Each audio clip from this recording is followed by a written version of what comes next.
My pronouns are he and him. We are recording this. We have a special guest. Good We are timing. recording this session for the Gauntlet. This is a game called My Partner the Ghost. It was designed by me and Sam Zimmerman. It appeared in the Gauntlet Codex Ectoplasm 2. We have two players. One player plays a human investigator, and the other player plays a ghost who is helping them with investigations. Last time we went over safety tools. I'll mention those quickly. Safety tools are super important for tabletop role-playing games. The first one is called Open Table. Either any of us can get up and walk away from the table at any time if we are, for whatever reason, and don't owe anyone an explanation or anything like that. The second safety tool that we are using is X card. If the narrative goes in a direction that one of us doesn't like, we can hold our hands up. We can type an X into the chat. We will stop the narrative. We will rewind, and we will redirect. And then the last safety tool that we are using is Lines and Veils.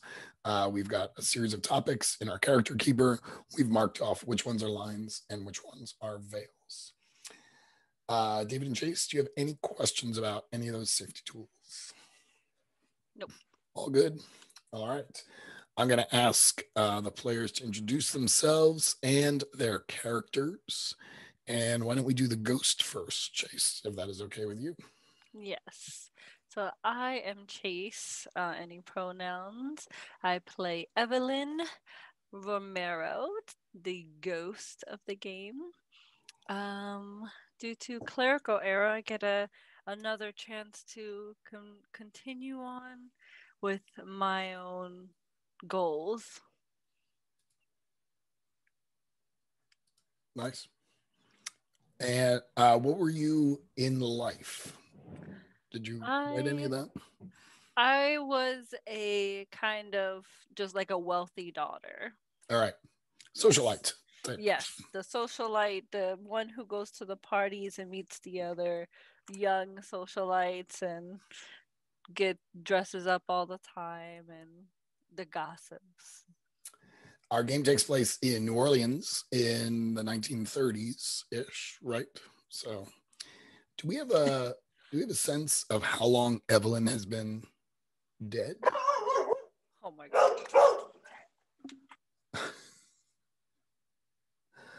We should tell Chase about my other game. I was gonna say, yeah, the pack is that's a keeper. Yeah. I unironically loved that game so much. Really? I loved that game. Yes. Oatmeal was probably my favorite character of the year. It was really fun. They weren't this loud last time. I don't know why they're showing such an attitude. Evelyn, I was just saying, Chase, I was just saying, I've designed another game called The Pack, which is about a group of domestic dogs. Oh, that's so cute. Yeah. So I love dogs. That's all good. We were talking about Evelyn and how long has she been dead? Has it been like just a couple of weeks? I would like to say, because she was like wandering around for a week, I'll say like 2 to 3 weeks. All right, so it's fairly recent. Yeah, I would say so. I feel like we should play with that a little bit. Like maybe she's sort of getting used to being dead and being a ghost. I was actually like wondering like if her family would even be in good terms with Rex because of his like work and stuff. Like would they even tell him like when she passed? Well, I think he knows you're dead, right? The thing that I thought I alluded to it in the last session was that like you have this fight, you drive off in the taxi, and then then you're dead. That's what I thought happened, but I don't know. I like that. I could go with that. Cool. Thank you, Chase. David? Yeah, I'm David, he, him pronouns, and I am playing our investigator, a man by the name of Rex McIntosh. He is an investigative reporter for the Times-Picayune newspaper. And he's kind of just the prototypical film noir protagonist. He's this kind of hard-boiled exterior, not very in touch with expressing or identifying his own feelings. And the only one who he kind of ever felt got him is dead. And now he's out here with this new case he's got to crack. He's trying to figure out who is responsible for the murder of the politician, I want to say, who was the owner of this nightclub from the last session. And as of now, he thinks he's doing it on his own. But maybe over the course of this session, we'll find out that he does, in fact, have a partner helping him. I believe the politician's name was Oscar Rome. That sounds right. Politician and owner of the club. I think co-owner of the club. Right. I'm going to share one thing. Chase to this fantastic illustration for us, which was so that was so brilliant. I love that. That made my day. Totally I'm glad y'all like made my month. It's been a rough month, so seeing stuff like this is great. I'm putting it up here to save it for posterity in our recording now. Awesome. So Chase, thank you so much for doing that. That was a lot of fun. I couldn't get it out of my brain, so I had to get it out on paper. That's great. That's so great. All right, so we ended at the murder scene itself. I believe there were a bunch of people in the room, including, the victim, Oscar Rome, I believe, had a knife in his chest. He was wearing a tuxedo. David had this amazing detail of there was a dead rose, right? Yes. Yeah, some kind of rose, like a dead withered rose, tucked in his breast pocket. That's nice. Frank Cougar is the manager.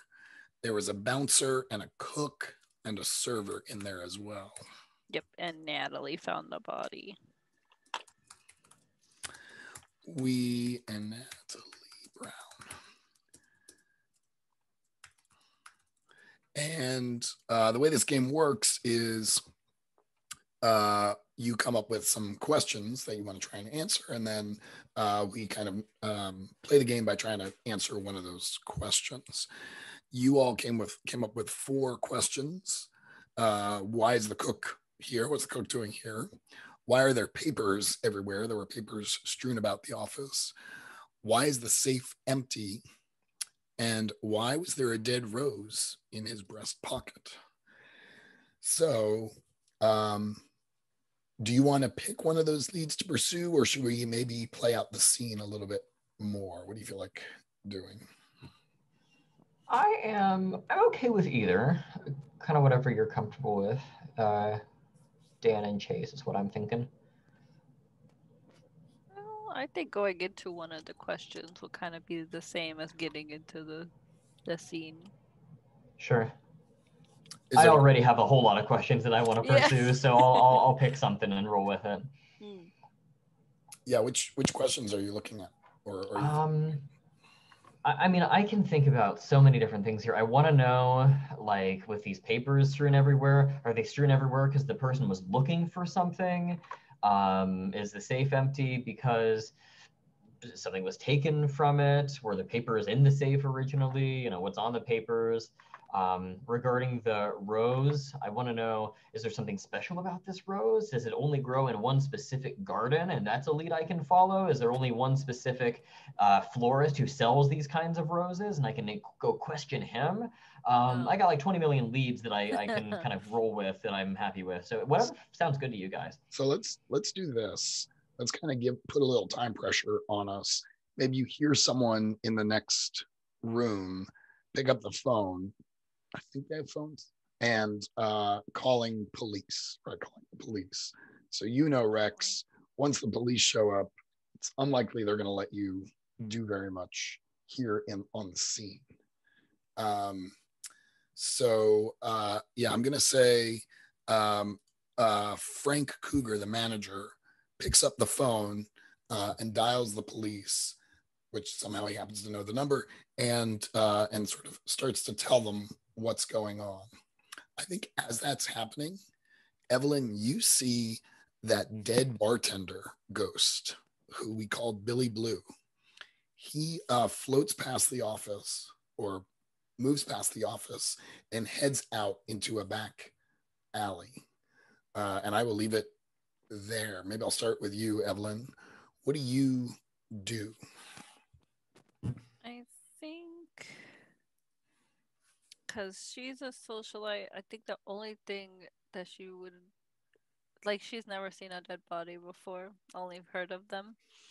So I don't think she would do very well in the room if maybe like the one if the rose was plucked from the pocket, she would have more interest because she would know more about floral arrangements for parties and things like that. But I think she's gonna go ahead and follow Mr. Ghosty, Billy Blue into the alleyway I like Billy because she's Ghost. kind of like shaky about the body. Okay, I like that. So I think when you get out to the alley, you see Billy join actually 3 or 4 other ghosts out there. They're kind of sitting around. They appear to be smoking, just hanging out, kind of like what restaurant workers or gig musicians would be doing if they were alive, right? Just sort of like old habits die hard. So they're all sitting around, kind of speaking in quiet voices. I'm going to just kind of. This is a dingy back alley place, so I don't want to step on anything gross and get us close to that smoke because I never liked the smell of it. And just try and peek a listen and All right. see what they're chatting about. All right. I like it. In fact, one of them is like sees you and you're like, and says, hey, new girl, come on over. Smoke won't hurt you. It won't hurt me now, but it will stink all over my clothes and in my hair. And I think I can hear you just fine here. They're like, wow. You haven't been dead very long, have you? Well, I mean, is that supposed to be a bad thing? I'm just saying, there's not even any real smoke here. We can't smell things anymore. Well, there's, I remember it. well, that he sits back. He's like, yeah, I get you. I get your point. You hear them kind of, Billy's kind of talking to them a little bit about what he saw and what he heard. But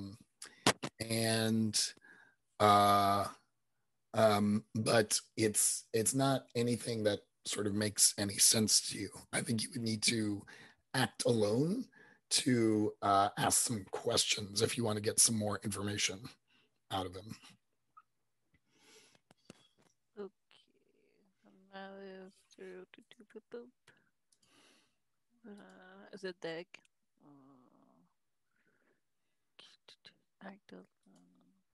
Yeah, so I'm sorry. It's in this game. It's called Get It Done. Yes. Yes.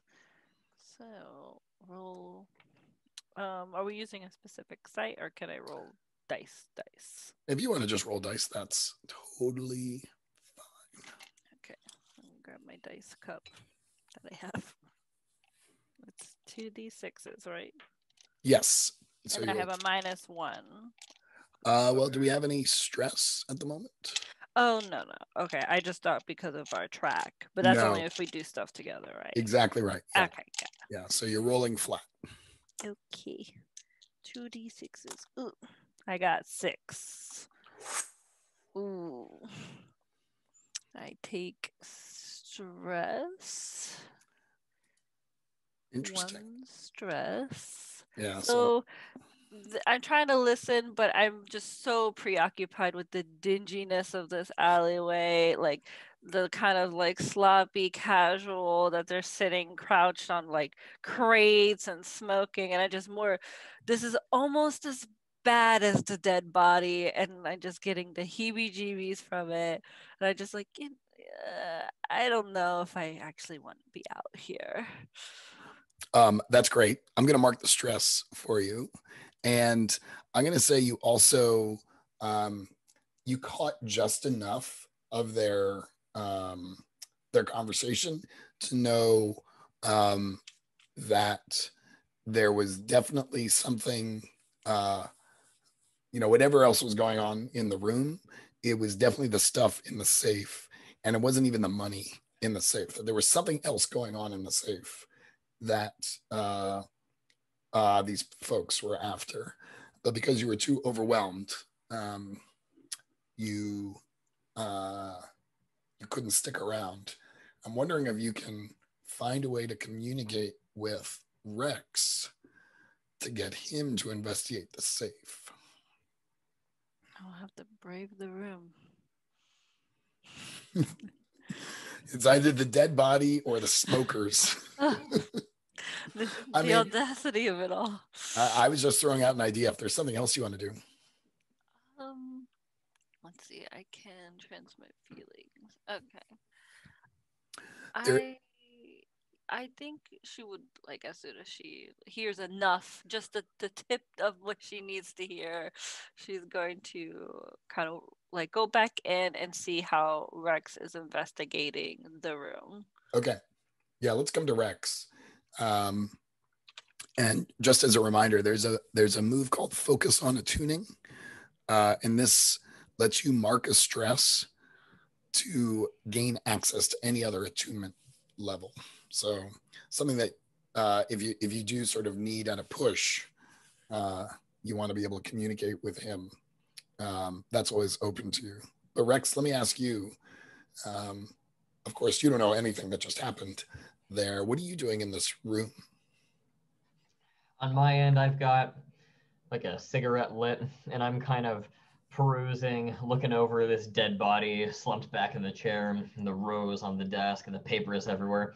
And I'm looking all over kind of all of it with this sort of detached amusement almost. Just kind of like, well, what do we have here? You know, that kind of thing. It's very impersonal to me. But I think at the moment, my mind would be drawn toward the rose initially, and I imagine that I'm looking down at it, and then the safe kind of comes into focus behind me, standing open. Nice. It's taking up this big part of the background, but I don't immediately seem to notice it because I'm focused on this flower. Okay. Are you trying to take it? Are you examining it? I would like to kind of like pick it up and kind of like twiddle it around, like kind of rotate it between my thumb and my finger, just to see if there's anything particularly interesting or unusual about it that I might be able to follow up on. Is there, do you have any concern about any of the other folks in the room seeing you mess with the body, or? No, I mean, I'm not touching the body. I'm touching just the flower at this point. And if anybody wants to intervene, I'll deal with them then. But otherwise, I screw them. I don't care. I'm just focusing on the stuff in front of me. You know, that's the kind of guy that Rex McIntosh is. Yeah. So Frank is still on the phone, and he's kind of watching you, but he's talking on the phone to the cops. And he does one of these things like, "What do you do? Just leave that." And maybe even the cook comes up to you and is like, "Hey, what kid?" But they're not like getting in your way. They're just kind of asking you. I don't have any ideas for this rose. Maybe it's not a native rose, or it's not from around here. So maybe it's only available at a botanic garden. Did you have something else in mind? I like that. It could be non-native. I don't know why Rex would be especially invested in botany, but perhaps he knows a thing or two about it and can see, it's like a non-native species. It's only available at a certain botanic garden. They've got one of those in New Orleans. I don't know if it was around in the 30s, but they've got one. Sure. Or maybe there's a specific florist in town. He's the only one who sells these things. Maybe Evelyn is the only one who knows anything about botany, and she told me some things while I pretended to listen to it. About it, yeah. Right. So it's just one of those things that I pick up on. Language of flowers, after all. And while you were telling me all of this over a candle at dinner, I was just like trying to act like I was interested, but I hated every minute of it. But now it's coming in handy.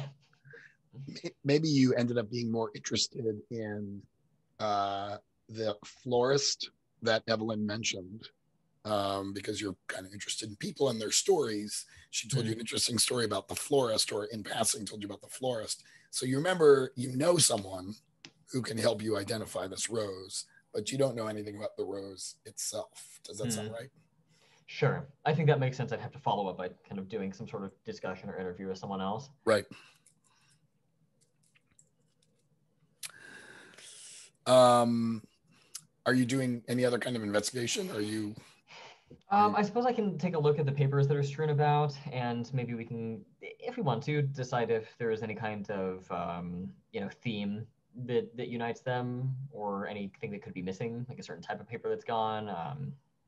Yeah, anything like that. Why don't we roll for that one to get it done, and let's see if it yields a clue or anything. Okay. Now you all have 1 stress, so you're rolling at -1 for that.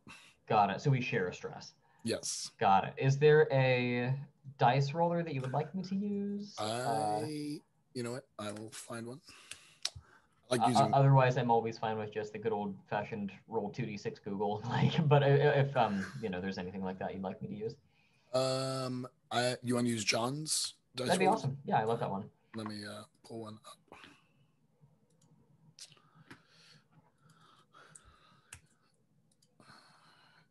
Oops, chat is coming. There it is. Awesome.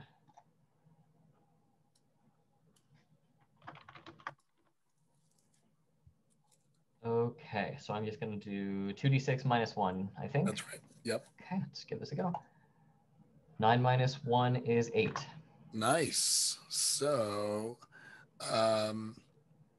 you create an opportunity for your partner, and you pick 1 from the previous list. So I think that's interesting. How do we do this? The move is get it done? Yeah. Okay, got it. Previous list is avoid taking stress, avoid attracting attention, avoid leaving evidence. Okay. Right. Okay. So I wonder if you find maybe you're able to grab a few of the papers that are strewn about that don't mean anything to you, but might eventually mean something to Evelyn if she gets to take a look at them. I like that. Does that sound all right? So it creates an opportunity, but we'll actually fully realize it later on. Yeah. Okay, I think that's awesome. So paper I pick up. Do we even want to decide what it is at this point, or am I just going to see something? The audience only sees that it catches my eye, like there's a close-up of my eyes narrowing, and then I kind of stuff it into my pocket or something like that. Let's say it's some kind of invoice. Like okay. It's demanding payment for something, but you're not even sure why this matters or what it's about. Does that sound okay? Sure. So we'll go with that. Would I also be able to take the rose with me, or is that a separate roll? I think you are overcoming a threat or trying to overcome an obstacle, do something dangerous. So why don't we make that another roll? So that's a separate get it done roll? Yes. Okay, I guess I need to resolve the first one to decide if I'm avoiding taking stress, attracting attention, and so forth.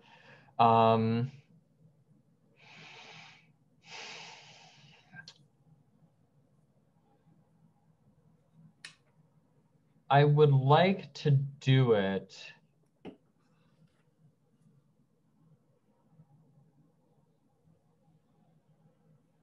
It's tricky because attracting attention and leaving evidence are kind of similar. Mechanically, what does stress do once you max out the track? You all will have a setback. So that is in relationship moves, broken link. When you have 3 stress and you're directed to take a 4th.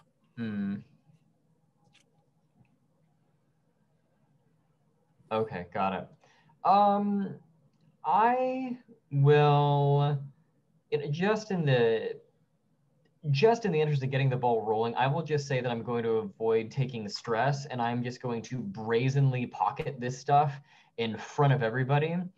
And I'm not acting like I'm doing anything wrong. Like I almost look confused when they're like, what are you doing? That kind of thing. But if anyone wants to do anything about it, I guess they can try. Right. That sounds totally reasonable.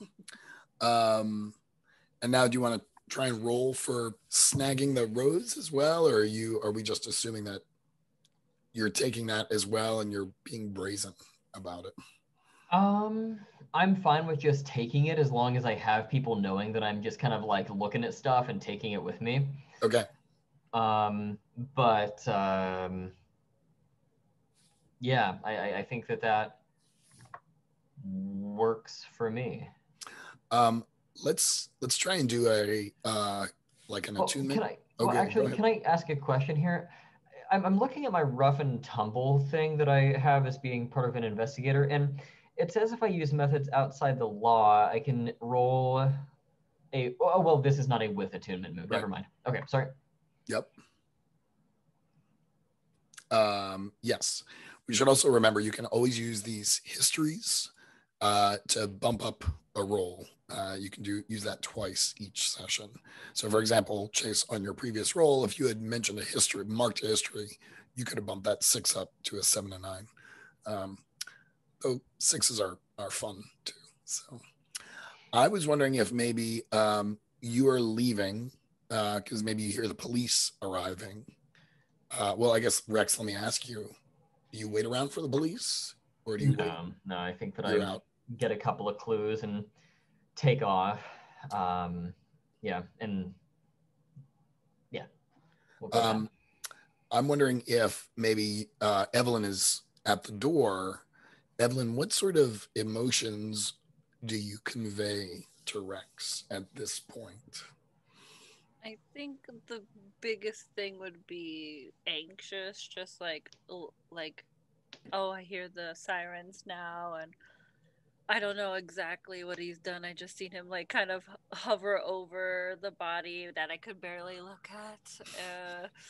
And now the police are coming, and I'm just like trying to like don't want to go out the back again, but it might be the best route. Like trying to like oh we're on a rush kind of thing.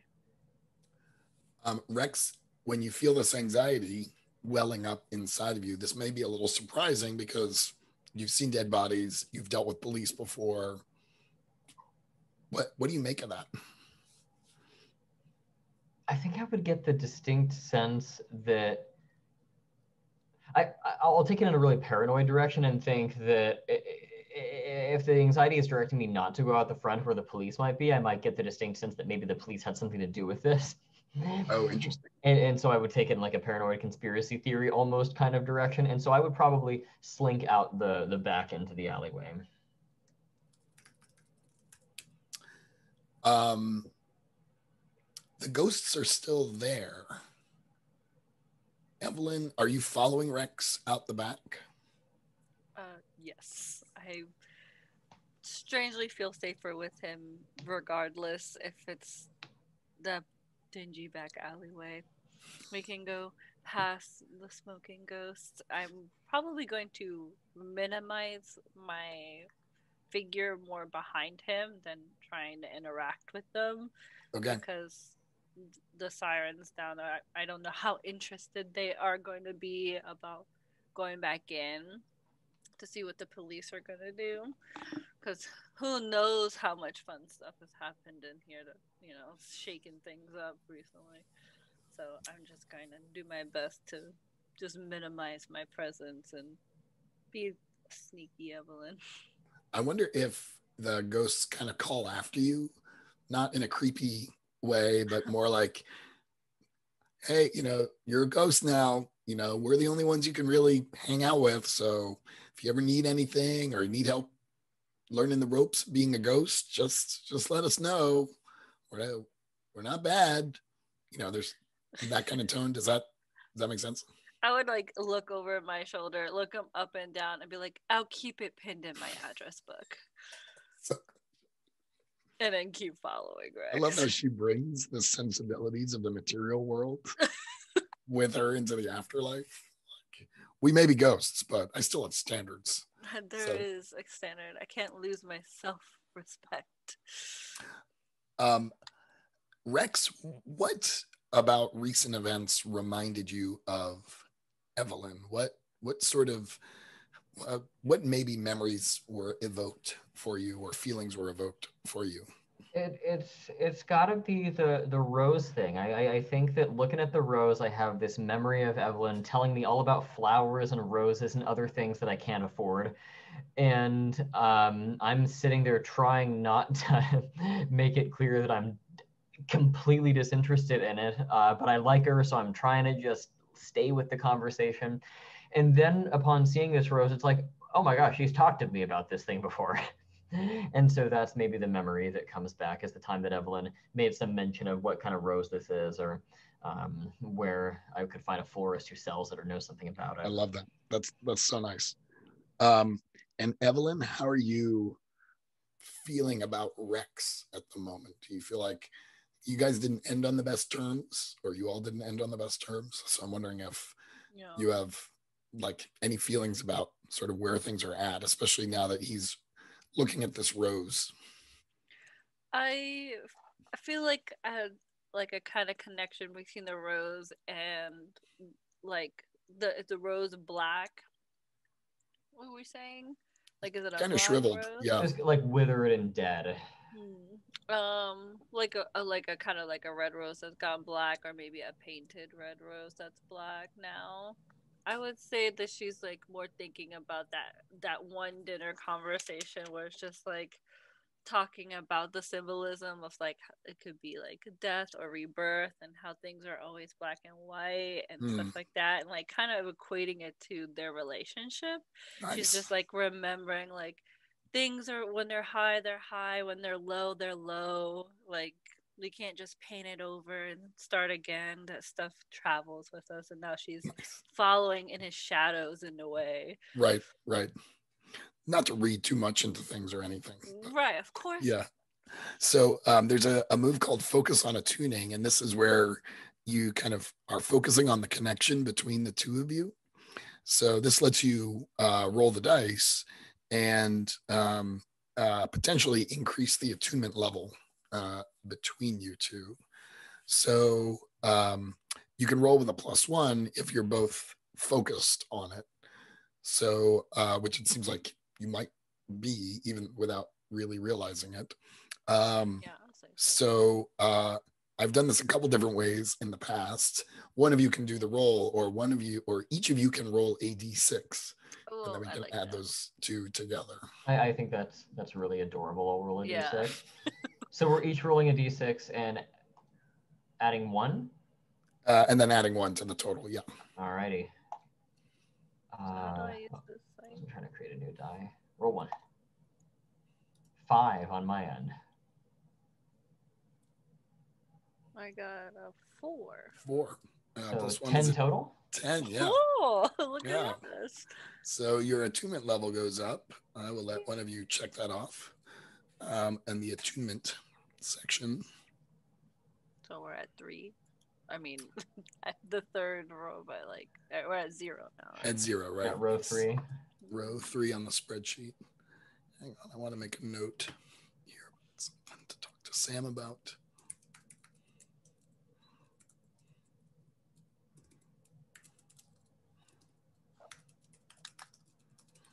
All right.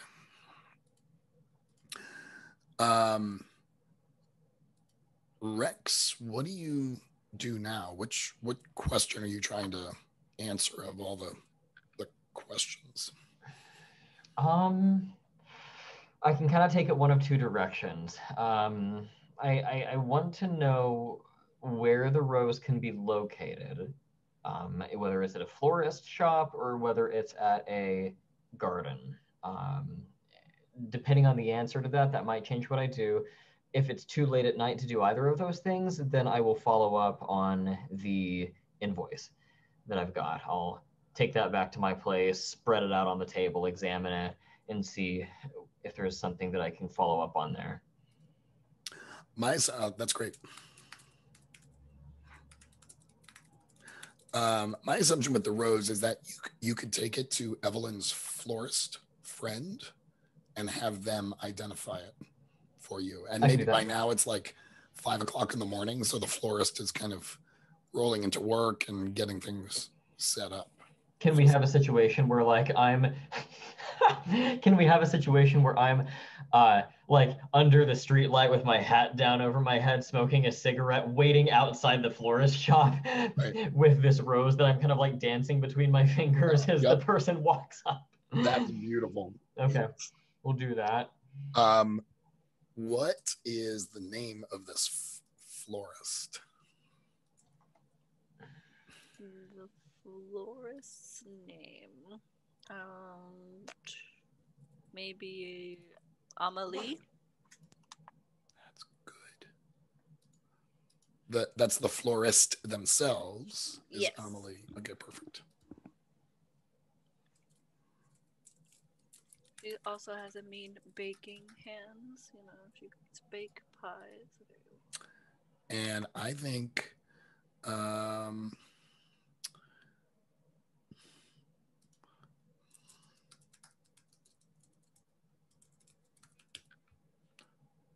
she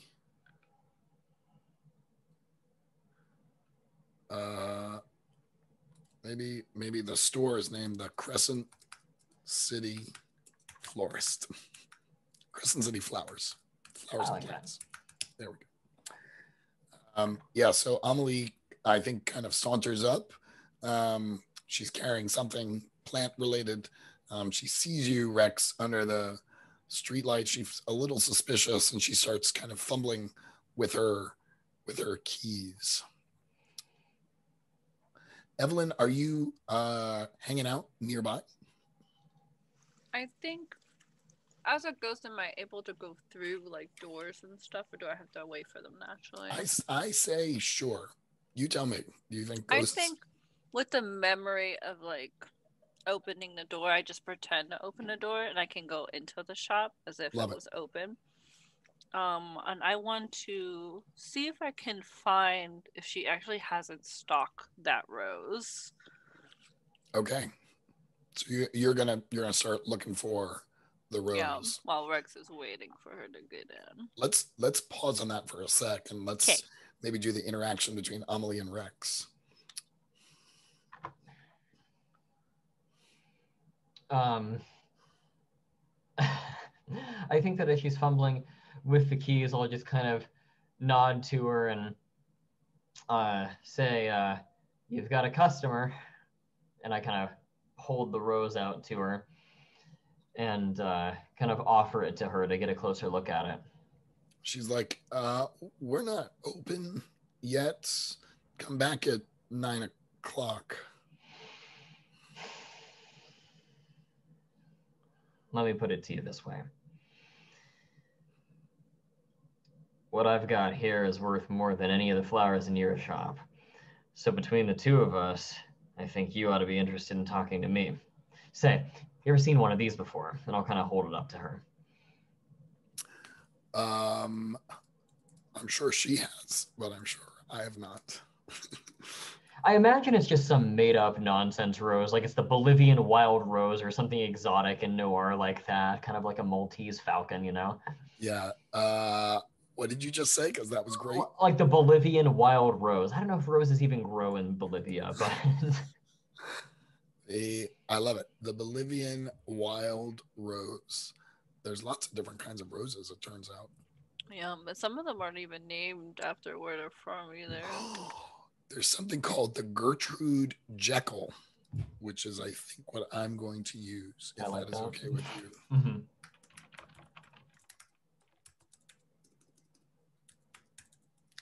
She's like, "Oh, yeah, that's a dead Gertrude Jekyll. They don't grow around here. It's even hard to buy them around here. Where did you get that?" I've had a long night. But hey, if I can make it worth your while, would you mind telling me where you might be able to find one of these things? If they're as rare as you say they are. Yeah, I don't think anywhere in the city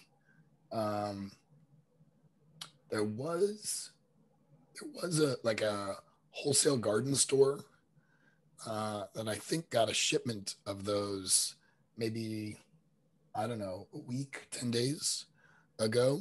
It was a big deal because they got a lot of exotic plants, And I think there was some issue with the customs on that. You look very familiar. Have we met before? You and me? Can't think that we have. All right. What did you say your name was? Oh, it's Rex. Rex McIntosh. Times Picayune. I'll offer her my hand to kind of give it a little shake. You're a reporter. Not until 9 o'clock. I think I remember you. No, we haven't met, but I've heard all about you. Is that so? Yeah. Come in the store. By the way, I just totally gave you a clue without making you roll. So there's that. The fact that she recognizes me? No, that a bunch of these roses came in. I thought you were just telling. Oh, okay. I didn't know that you typically had to roll to get those. Okay. Yeah, typically you get a. So I'm going to give this to you as a clue. I can still make a roll for it. No. Okay. It's done.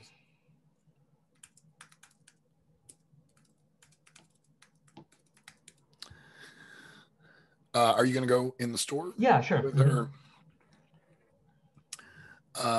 I wonder if you might be able to, now that you and Evelyn are kind of here in the same place with Amelie, and she recognizes at least who you are, that we can make a collaborative move or an attunement move. Maybe you can get some more information out of her. I don't know what that would be. And these are called relationship moves? Yeah.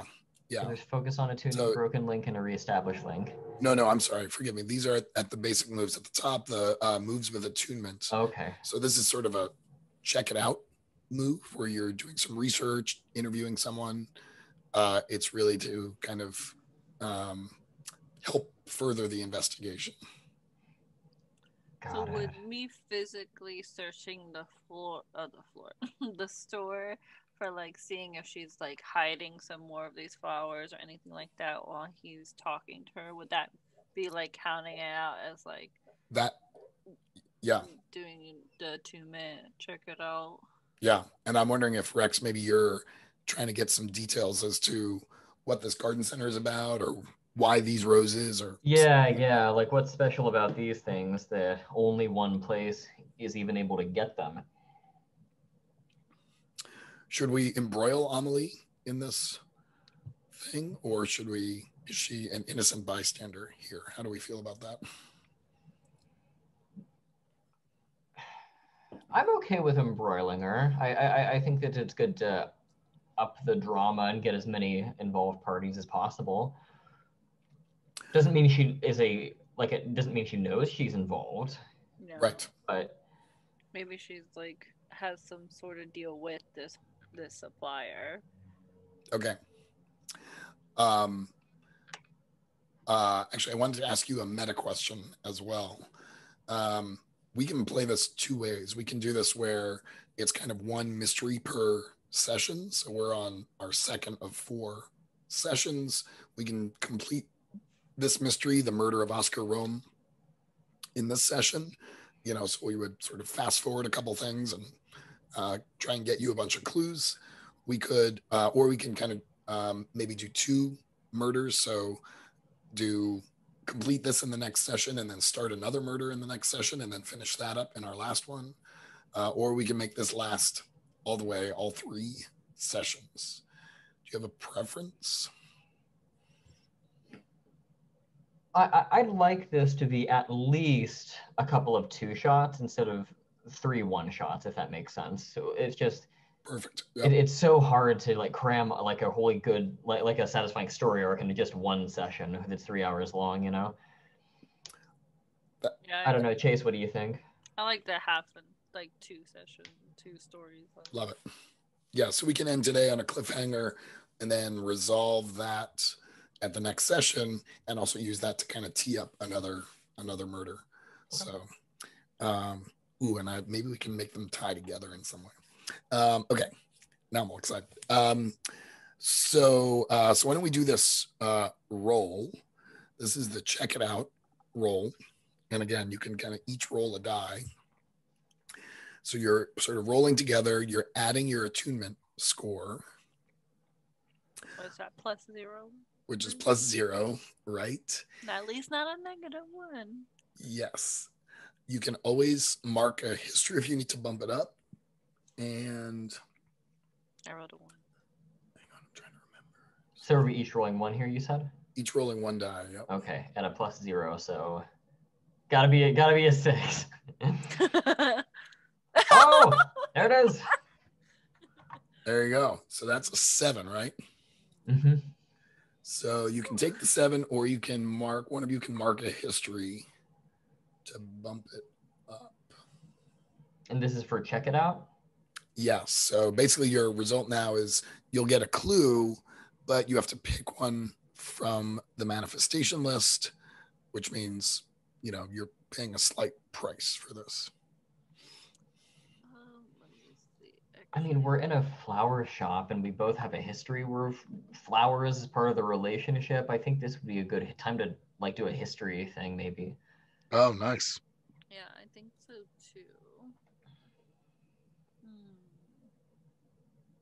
Would one of us just need to do it, or how does it? No, only one of you needs to mark it. So which one of you wants to mark a history?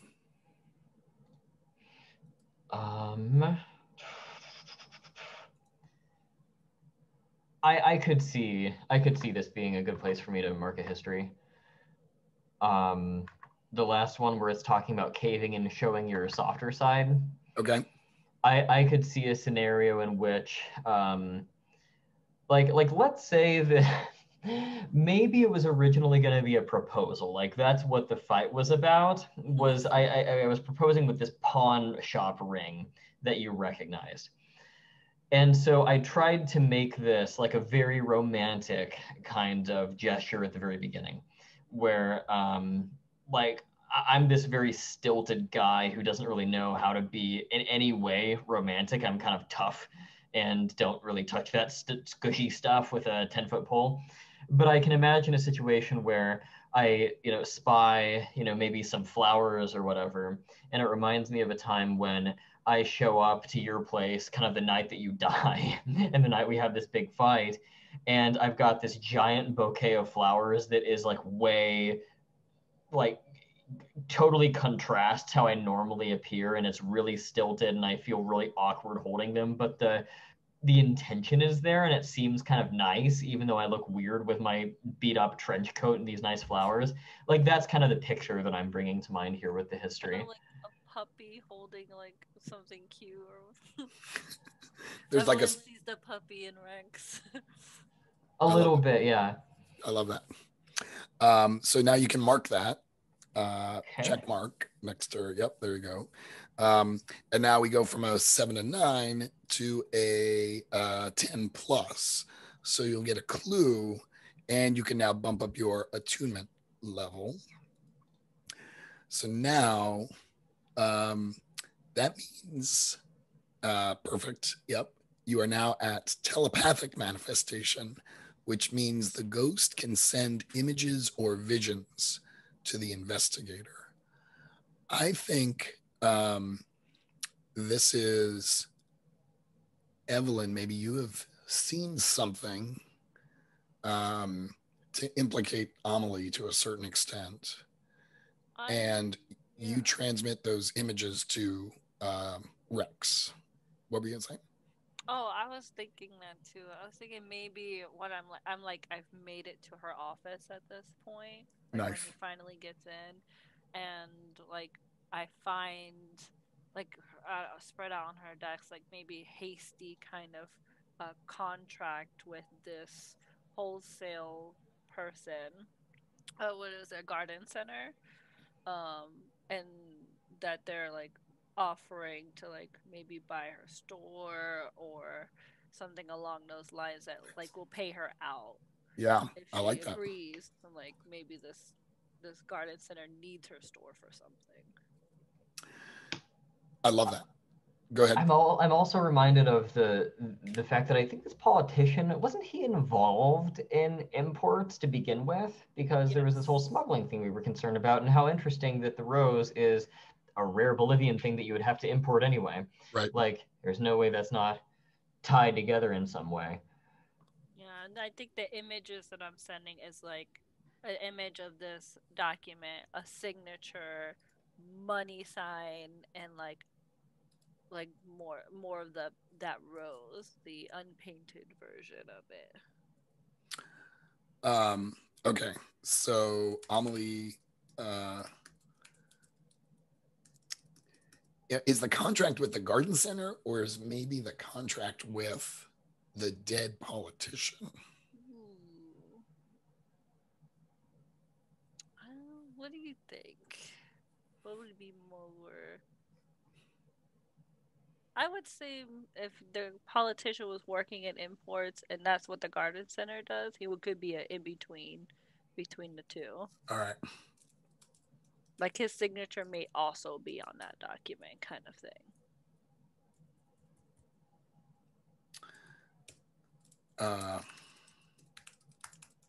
That's great. I still don't feel like you've got a good answer to the question of why was there a dead rose in his breast pocket, but maybe it's certainly connected you to this. But you now have two clues. In order to solve the mystery, you need to use the clues. So basically, to use the clue, you would sort of integrate that into one of the moves that you're going to make to do an investigation. And then you would check it off. And then to solve the mystery, you roll with how many clues you've got checked off. Okay, so when you use a clue, you check the clue, and then the number of checked clues contributes to your solve the mystery roll? That's right. That's exactly right. Okay. I had this idea, we're due for a break, and I had this idea for kind of a cliffhanger scene. I just got a text from my elderly mother to say that she and my dad are getting vaccines tomorrow. Hey! I am so excited. They live in New York City, and wow. I am terrified on their behalf. So, all right. So, oh my gosh. All right. And now the whole family needs to weigh in. All right. So we're done with that. Here was my idea. Evelyn sort of sees the contract and transmit this image to Rex. Rex, you were surprised. You go to the back office to look at it, and Amelie confronts you with a gun. Like that works. That's not ladylike at all. Like she didn't want you to see this contract. Got it. Is that too much? No, that's fine. I'll be thinking for the next little while about how to fix this problem. Let's take a break now, and then when we get back, I want to kind of talk about the transmit images thing, because that'll be a new experience for both of you. So I've got right at the top of the hour. Why don't we take 10? So at 8 to 10 Central. Sound good? Sounds good. Yep. All right. See you in 10. All right. I've restarted the recording. Welcome back.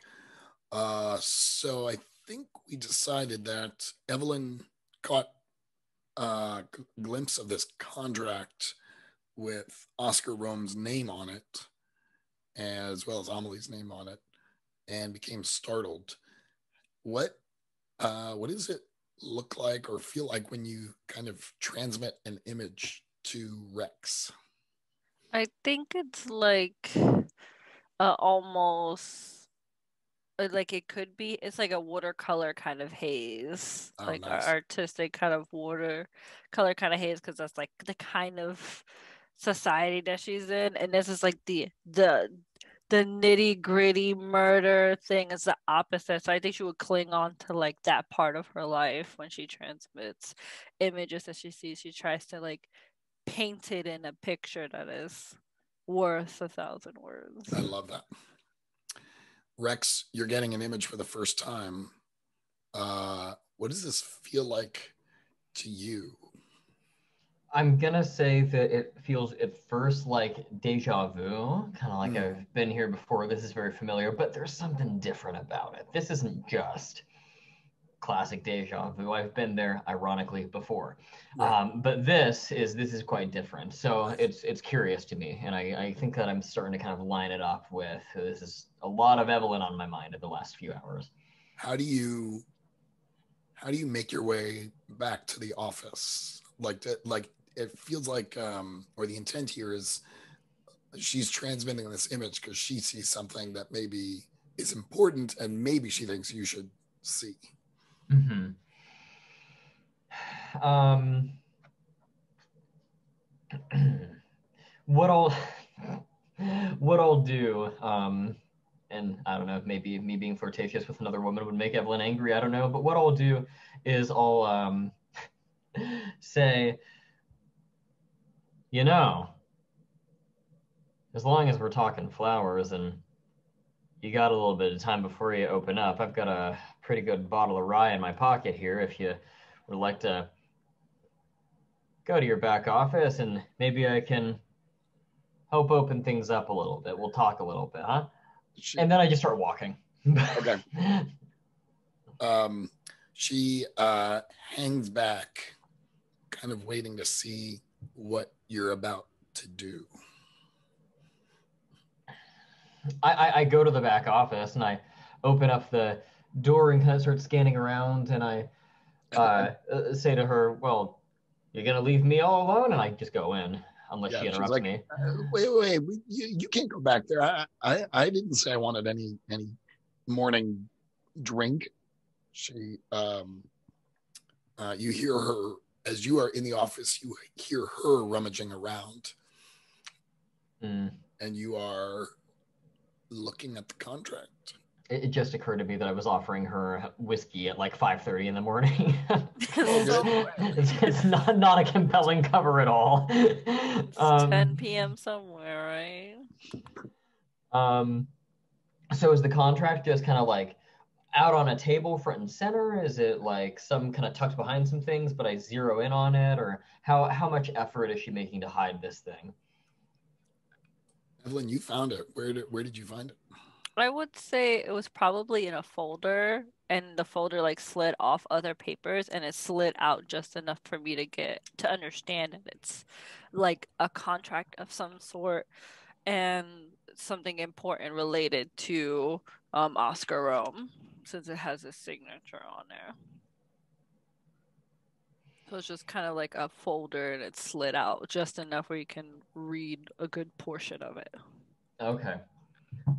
So in this case, I guess, do I just look down at the folder? I imagine that it's got, I'm just trying to get his name, Oscar Rome's kind of name. I just see like his name. And so just kind of out of curiosity, just pull it out, kind of like whip it out from the rest of the papers and hold it up to the light and kind of take a look at it. And as you're kind of turning to hold it up to the light, you see Amelie in the door pointing a little gun at you, a revolver at you. Like a little bitty snub-nosed revolver. Yeah.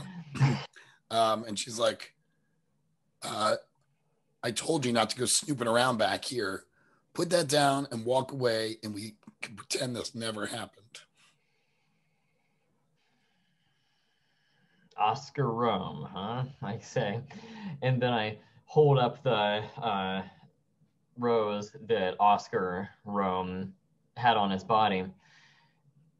And I say, if you let me live long enough to get back to the papers, you'll be finding out real soon what happened to Oscar Rome and how we found this rose in the first place. So this feels like check it out. How, Evelyn, are you what role are you playing here as Rex is trying to tease some more information out of Amelie? I think I'm going to see. I don't really know much about weapons or anything like that, but I know Amelie and her personality and want to try and kind of look at how she's holding the gun to see if it's even loaded. Oh, Or nice. she's Okay. just using it as a like Yeah, that's good. Like thing I'm to certain. wave around. Yeah, in the movie, there's this tense scene of Amelie holding the gun, Rex trying to talk to her, and you're just kind of floating nearby, like looking at the gun, just checking it out. I'm just like talking to her even though she can't hear me. I'm like, Right. Emily, all you do is mess with flowers all day. How would you know how to handle a gun? Like, let me see. What did you get yourself involved with now? My goodness. So you're rolling check it out plus attunement. Do you want to do that? Each roll a die again? That sounds fine to me. And your Yeah. attunement is still at 0. Yes. I rolled a 4. I got a 4. Woohoo. Nice. So you're at an 8 now, which means you'll get a. Actually, you know what? I think you were using the clue that Amelie's contract has Oscar's signature on it, right? Yeah, I could see myself using it to try to ask more about what business Oscar had with her Right. Right. flower shop. That sounds good. Yeah. So, David, why don't you roll one more die and we'll take the two best of the 3 that you roll. Oh, do you roll with advantage whenever you're? Yeah, when you use a clue, you roll with advantage. Oh, interesting. Okay. And still an 8. We did that. We did the bookkeeping on that. So you're still at an 8. So I'll give you a clue, but you also have to pick one from the manifestation list. Well, I want to use one of my tracker boxes, I think. Histories? I think so. Let me see. Yeah, you can mark a history to bump it up. Or, yeah, that's really the only thing you can do at this point. Could I use my time running out to find exactly what we need? Well, I think you've already made this check it out roll. Oh, okay. So so that wouldn't up it. That's just a separate thing. Right. So you can mark a history and then tell us a little story to bump it up if you like. Let's see.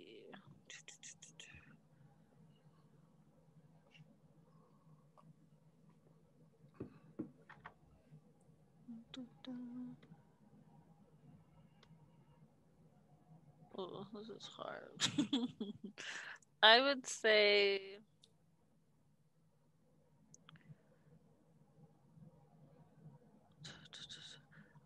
like an unresolved incident with a family member that I regret. Oh, nice. Okay. So tell us about that.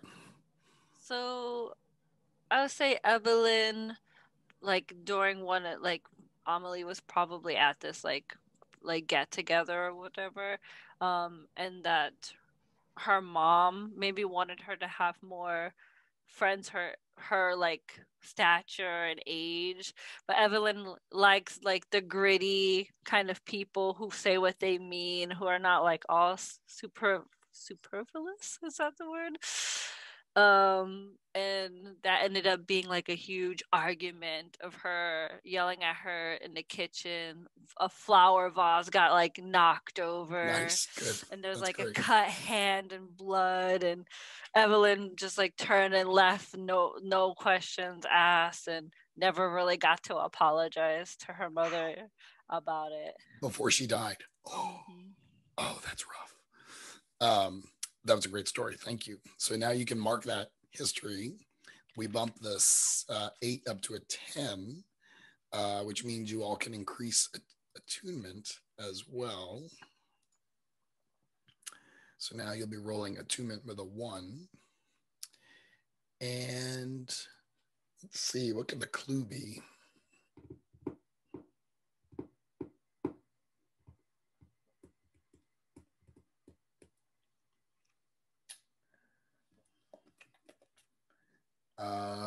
Is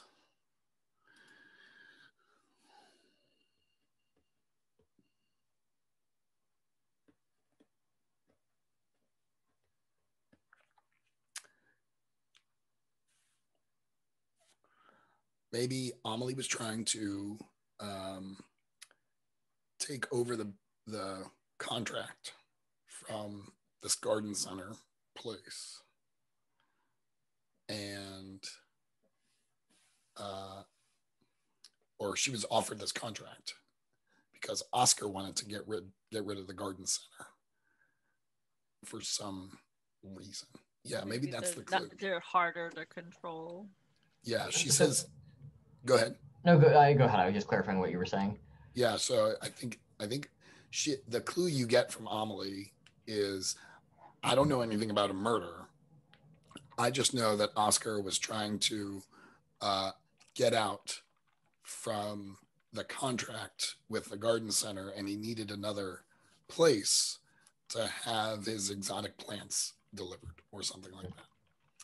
Is it possible that Amelie and Oscar were lovers as well? Well, one of at least a few. Yeah. Something. Either That's way, possible. Either way, so Oscar was trying to get out of garden center contract. Got it. I'm terrible at coming up with plots for. No, this works. Does No, that makes sense because then that could explain. That could be a reason why that possibly could have killed him. Like the garden center didn't want. And I think the garden center is probably a front for something else, something like that. So, yeah. David, what were you going to say? I was going to say, are we going with the whole, like Oscar was enamored with Amelie, or at least Amelie with Oscar, or were they in a relationship, or are we not going that way with it? What do you think? What do you want to do? I don't know if it necessarily matters at this point. Yeah. She doesn't seem too beat up about hearing the news right now. Yeah. That's a good point. Okay. Yeah. So. Go ahead. No, that's okay. So, I mean, what I'll do to kind of coax the clue out from her is say to her, look, the only botany that Oscar Rome's going to be doing for the rest of his time on Earth is pushing up daisies. He was stabbed in the heart in his own club just 2 hours ago, and I want to find out who killed him. So you can shoot me with that revolver if you have the guts, or you can talk to me and we can do good business to figure out what's going on. Your call, lady. And I'll kind of phrase it that way. That was great. You should write these stories for a living, David. She kind of, I think she lowers her revolver, and she's like, "Oscar's dead." He sure looked that way when I saw him with a knife in his gut. Look, I didn't know Oscar all that well. He needed a contract with a garden center of some sort, a florist. He and my mom knew each other back in the day. I was just trying to do him a favor. It's terrible that he's dead. He was always really, really nice to me, but it does explain why it may explain why he was in such a hurry to get this contract signed. So you don't know what problem he might have had with this old garden center where this rose came from, huh? Never came up. I was just happy for some new business. So out of character, I don't know, Chase, do you think there's anything else we can ask here? I feel like I've got a clue to follow up on by looking at the garden center, but do you have anything that comes to mind?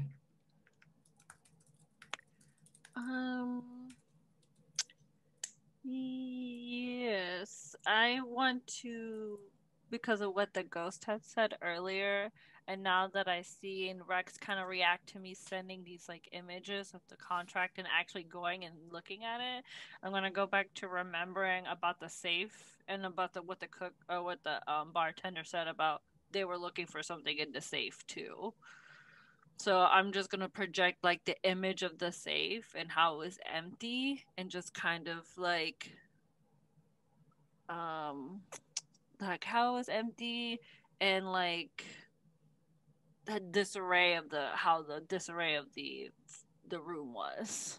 That's awesome. There's a missing something there. It's not just getting rid of Oscar. There's something that he had too. Can I suggest even that you, as you sort of paint that picture, you put yourself in the picture a little bit? Yeah, like kind of like leaning over, looking at the. I'm kind of like a shadow in all of these images. Right. The shadow of me. And Rex sort of recognizes that image and this maybe starts to suggest that there's something supernatural going on here. Does that sound all right with you all? That works for me. Rex, what does this feel like when you get this image sort of out of context? I kind of sort of do what I'm doing now. I start like kind of scratching the back of my neck like something's off here. And I kind of look down at the rose and down at the contract and back up at Amelie. And I'll start to kind of make my way towards the front of the shop so I'm not in the back of the office. Would she notice if I took the contract with me? Or would I have to make a roll to avoid a threat or something? Yeah, I feel like that's a bit of a roll. I think I can use one of my time running out, couldn't I? So I love that. Someone let slip something that they didn't have or something like that. Yeah. That'd be find exactly what you need. That would be real cool if you could. Yeah. I want to just kind of like, because you're already talking to her about the other things, just like I don't know if I can influence her, but I've got a crazy idea. What if you sort of recognize this look on Rex's face? Like, I really want to take, he sort of projecting this. I really want to take this fingers. Seen that before. And so you've seen this so many times before. Yeah. You project an image to Amelie to kind of distract her a bit so Rex can pocket. I can project to other people too. I made that up. I have no idea. Oh, okay. I don't mind. I can do that. Yeah.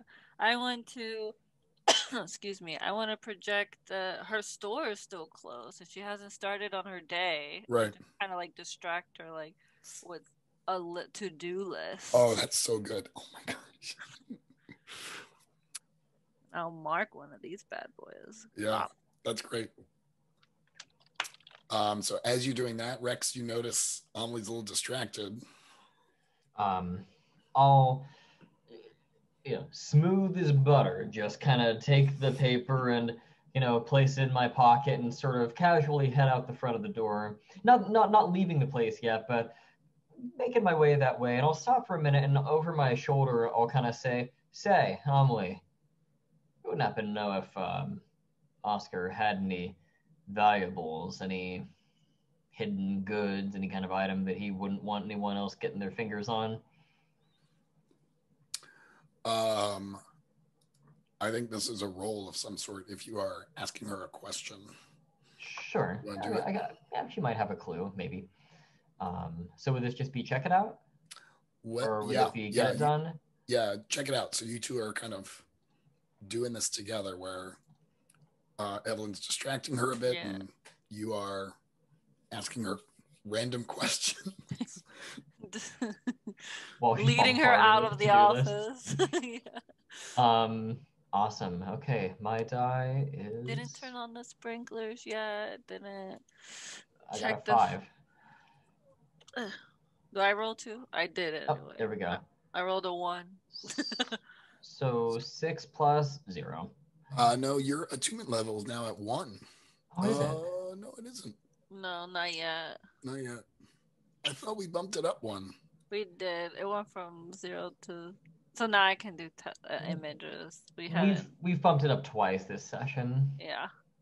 Yeah, so I think... And it wasn't -1. Yeah, so it's we bumped it up twice. I think it's a 0. All right. Okay. I thought you had bumped it up to 1. All righty. Yeah, so that's a 6. So... hang on. You can mark a history to bump the result up, or you can just take the 6.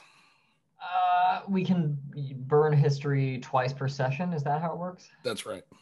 I will go ahead and burn my last history, I think, to bump it up to a 7, I think. Okay. Okay, so let me pull my character sheet up. Okay, I'm gonna go with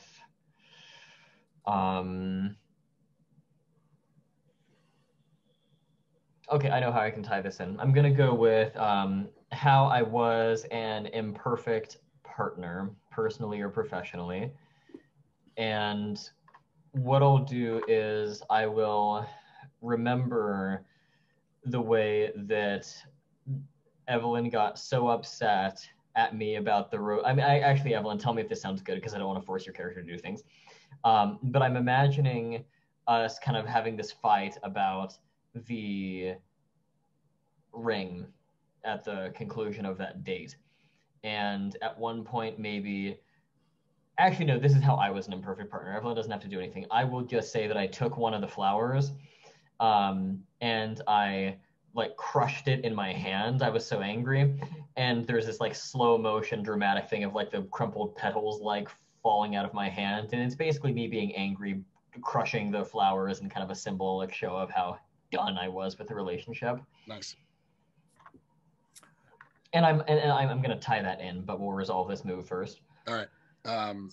So that brings you to a 7 to 9. You get a clue, but you have to pick one from the manifestation list.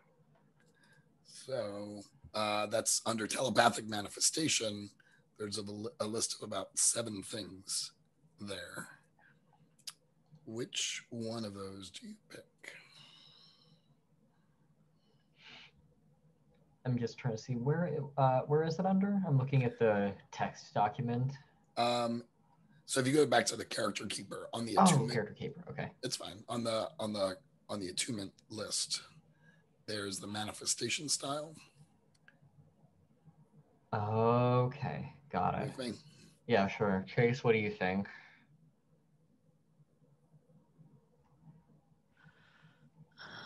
Let's see. I would say I could be the one that alerts to someone to our presence. Like the shop is not open yet, but there's still people in there, and I'm just kind of like so busy projecting these images like of like doing a to-do list that maybe I accidentally projected it to like people outside. Like now they have the flower shop on their mind and they're gonna come check it out.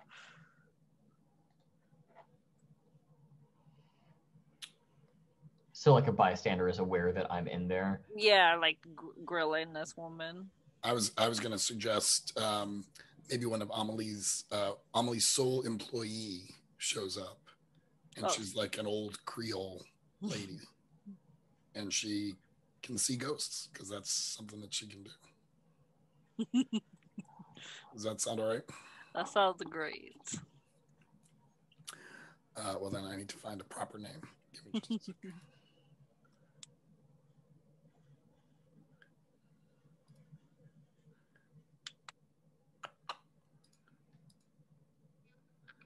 I thought my name generator here had Creole names, but now I cannot. Oh, Cajun names. That's a little different. All right, her name is Nadia Toussaint. All right, but you also get a clue. So I was asking about if he had any valuables that might point to the safe. What would she know about his valuables? Something that maybe he let slip at some point.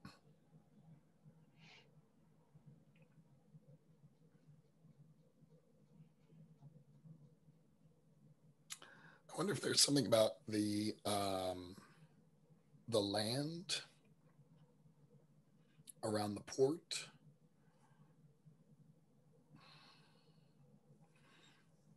Or maybe it's I don't know, a list of corrupt politicians, or maybe like a list of the overseas people that he's working with. Oh. And they wanted that business.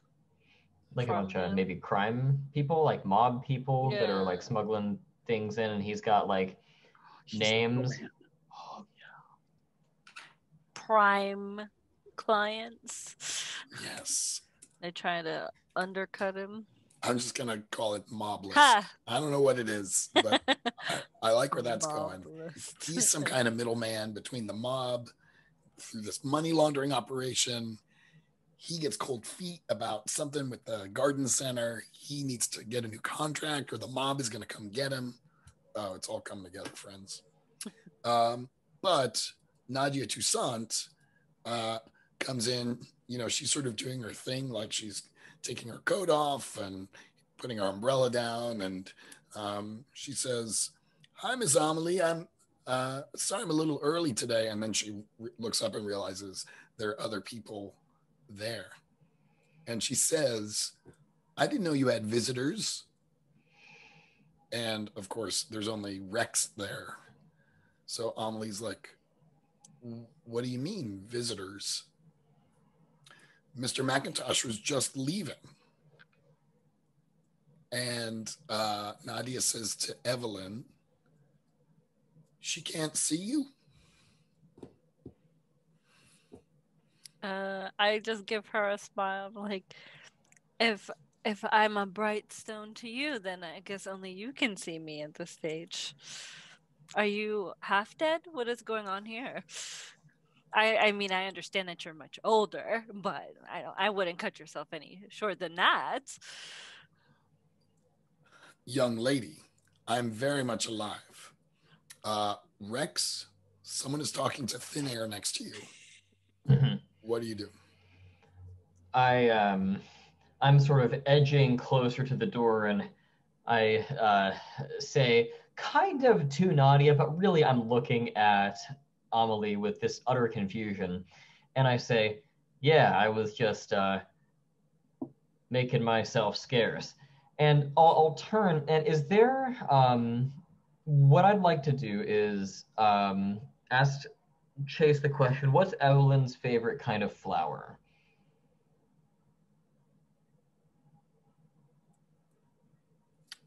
We can't hear you. Yeah, it's. Jeez, I don't know. I forgot I had the button off because of the doggos.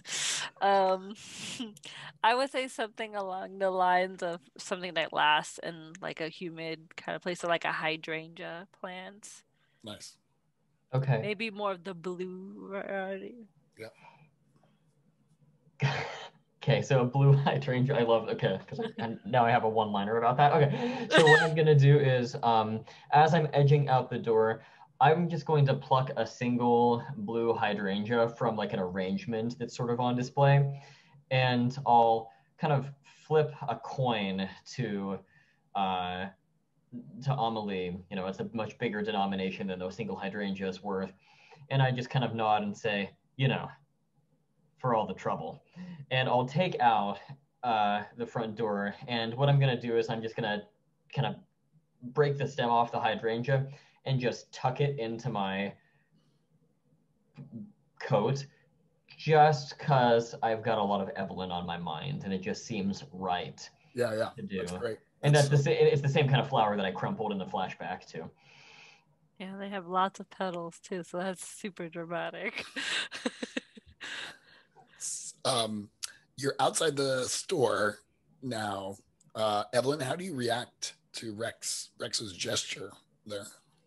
I think the first thing would be kind of a fondness of like, oh, he remembered like the flower that I love and that I wanted to have in front of my house and I had to fight over my mom not having, and he didn't ignore me about that conversation, and wondering if and then I would be like kind of curious if he believes Nadia about me being next to him, and like if he now thinks that I'm there. And I think if anything will get her excited, like, and then like a little bittersweet because I'm dead, but it's still fun in a way, like a little chase, so to speak, which she then would like try to maneuver herself quickly after him and just be like, "Toodaloo, thank you for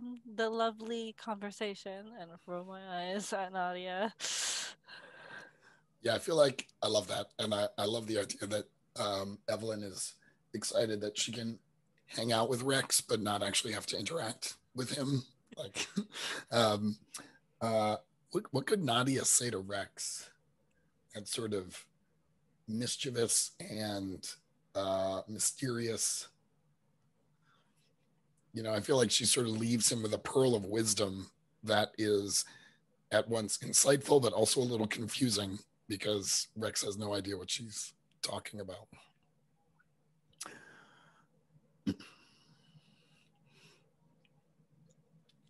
Something along the lines of good luck with your ghost problem or something like that's sort of what I'm thinking. Like, something vaguely cryptic like that. Yeah.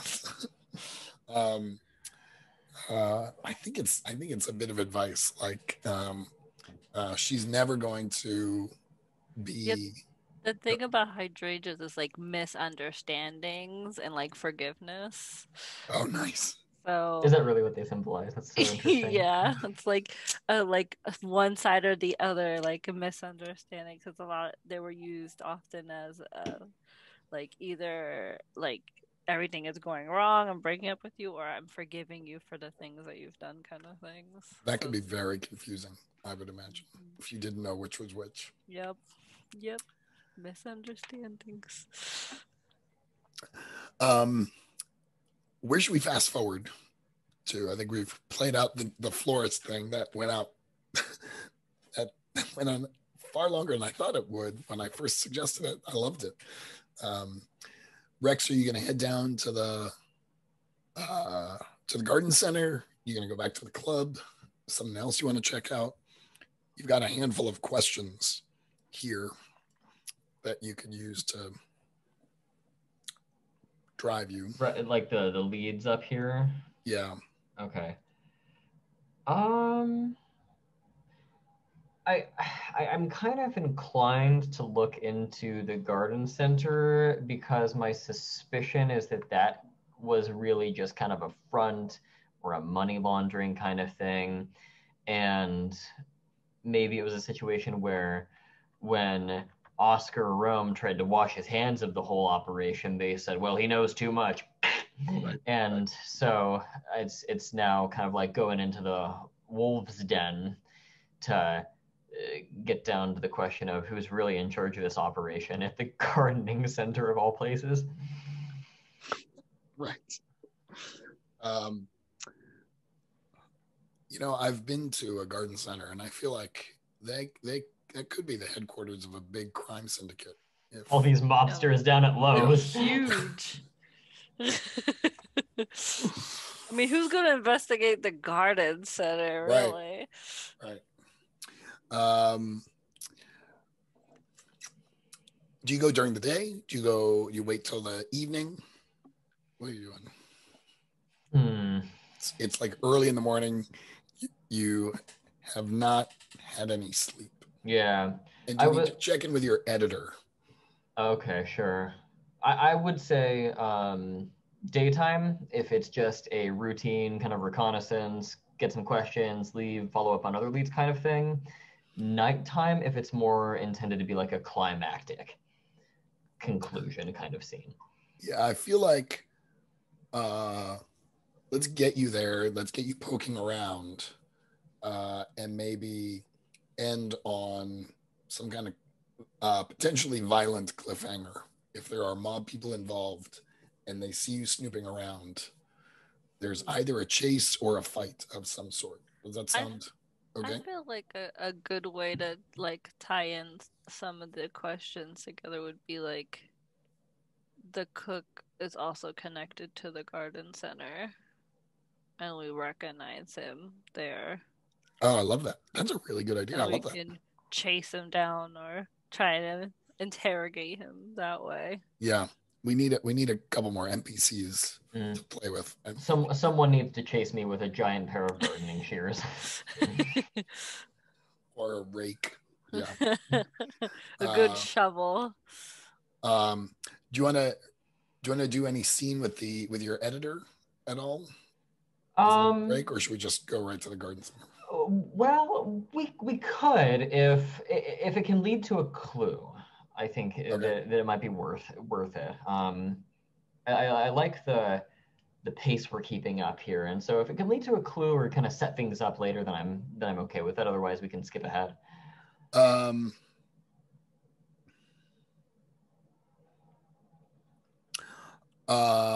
one idea is maybe if to mark a clue, maybe you talk to your editor or someone else in the office who might know why there was this shipment of exotic roses 10 days ago. Like maybe there's someone there. Maybe you go down to the police station, talk to someone there about Or that. maybe like the shipment, like finding out where it came from and connecting it to mob list or something. Those are yeah. That's I kind of like the idea of like asking around and talking to an editor. It's really kind of common in these sorts of stories for the investigator to have like a couple of people who he goes to for like advice and info, but they don't actually get involved in the mystery personally. And an editor would be perfect for someone who's a reporter. Right. And of course, you have an antagonistic relationship because, yes, of course you do. Who don't I have an antagonistic relationship with? Yeah. I'm going to say, let me find a name. So I think the problem with French names is I don't know how to pronounce any of them.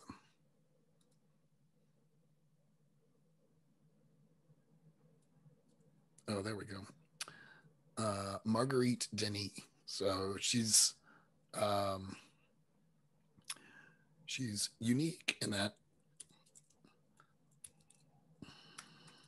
I insist on calling her Marge, and she hates it. Yes. I would hate it too. And she's a Black woman who is the editor-in-chief of a newspaper in the South in the 1930s. So she is awesome and hates you for no good reason other than you maybe show up at the office at all times. You're always late on your deadlines. Does that sound right? I imagine I'm a lot less reliable than I really ought to be when it comes to deadlines and all that.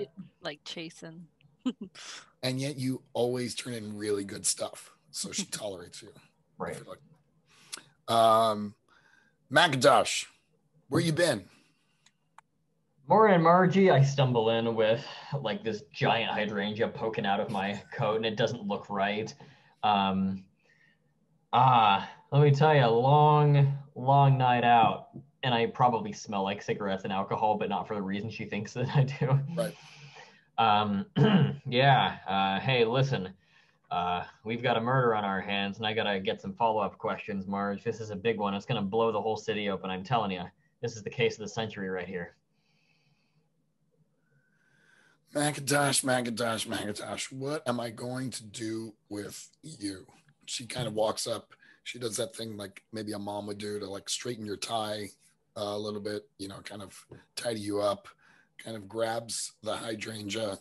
Like, this looks ridiculous, throws it away. Marge, you throw away that light blue flower, you'll put me in a dark blue kind of mood. I pick it back up and I tuck it back into my coat pocket. Now listen, we got to talk about, go ahead. No, go. I was going to say, now listen, we got to talk about Oscar Rome, all right? He's been stabbed in the heart down at his club, Bliss, I think it's called. The cops know all about it, but I'm guaranteed the reports are only just now coming out. We can be on top of this one. We're talking front page news here. I already sent Ronald down to check it out. We heard when the police heard. Where have you been? You were there when he was murdered? I'll tell you, I was. Funny story. Yeah, funny you should say that. The fact of the matter is, Ronald, love him to death, but he doesn't know one thing that I do, and I produce the rose.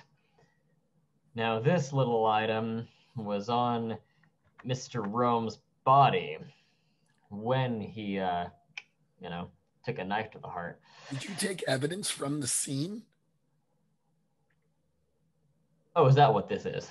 Oh my gosh. Macintosh, what are you doing? Look, the point is, It's a very pretty rose, but, and I kind of hold it up to the light, and there's this exaggerated film noir shadow of a rose against the blank wall.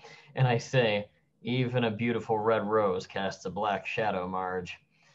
I'm telling you, this is the key to the whole case.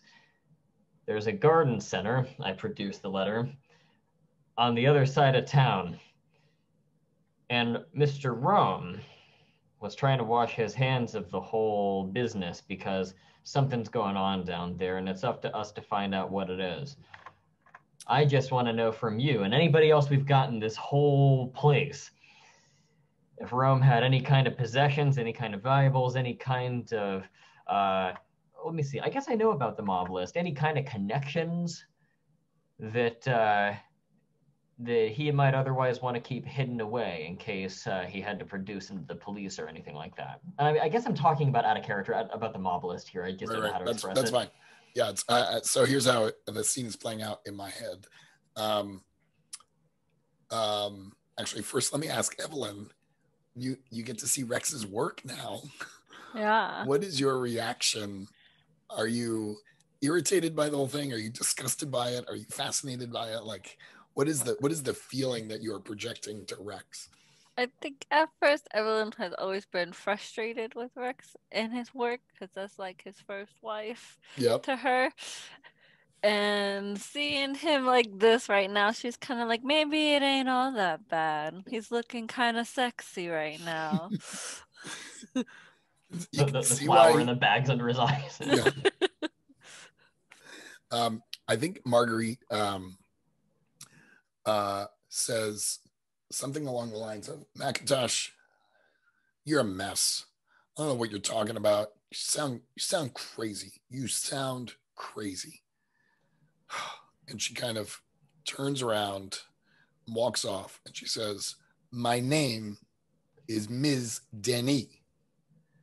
She slams the door to her office, and then she pops right back out, and she says, Louis, give him the report, and then slams her office again. One of the reporters who's sitting right there watching this whole thing go down hands you a report, and it's clear they've been doing some kind of investigation of mob infiltration in the port area. Is that, we didn't roll for that at all. That's fine. Can do we mark the mob list clue then, or okay? Oops. Cool. Okay. So maybe I've got kind of a sense as to what specific mobsters or what specific groups they're kind of keeping an eye on, and that's what I'm going to be looking for at the garden center. Right. Okay. So let's get you down to the garden center, and then we'll call it a night. Sound okay?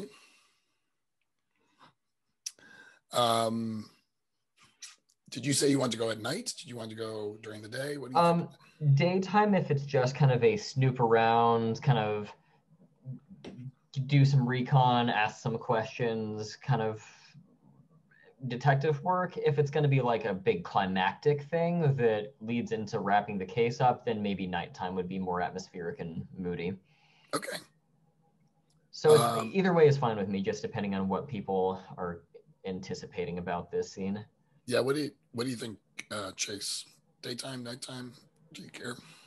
I think nighttime, because I would say I would be a night butterfly anyway, and like to get things done at night. So nighttime it will be. I think there are still. So let's paint the scene here. This is kind of a wholesale garden center, kind of an import-export. I think it's right by the docks, more or less. It's mostly warehousey with kind of a nondescript kind of, it's just like a big boring sign out front. Did we name this place? No. This one doesn't. Let's. Maybe we can name it True Colors. I like it. True. It's a metaphor. Colors. It's that double.